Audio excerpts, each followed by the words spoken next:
So in this little bulb, which way do you plant it is often the question if you're just beginning to plant bulbs. And this bulb, you'd say, that top maybe looks like a root, I'll plant it this way. But actually, this is the top budding out, which will become the flower.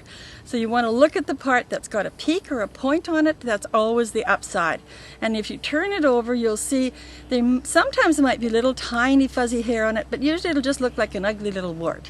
And that's the bottom. It'll be more flat. So pointy side up, flat, fuzzy, warty, ugly side down. They're small because we use them for naturalizing, and that's usually how they come. So there's many ways you could do it, and many people make the mistake and they put them in a row. One here and one here and one here, or straight row or in a circle, and that doesn't look very natural. You'll never see that in the forest. If you want to look, you're going to plant about 200 of these in one area, so you just toss them. And when they land, that's how you're going to plant them.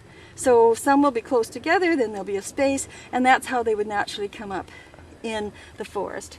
I've already sprinkled this soil with a nice helping of bone meal, and now when I use this tool, which is really a handy tool because you can put a lot of weight on it, it's very sharp. This is about 10 years old and it's still really good. It has a groove in it to permit the soil to move up, and it has a deep hole.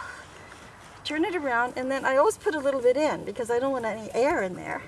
And then you put your guy in about 3 times the depth of the size of the bulb. So not very deep for these little guys. I'll lightly water the area, and then I will sprinkle on top of it some cayenne pepper or some chili pepper, because what I want to do is to discourage anybody from digging these out. So that's all there is to it. And once you've planted 100 or 200 of these in one area, next spring you'll come out here and you will think you're in heaven. Because you will be. How easy that is? You can plant 100 of these in 20 minutes. I do.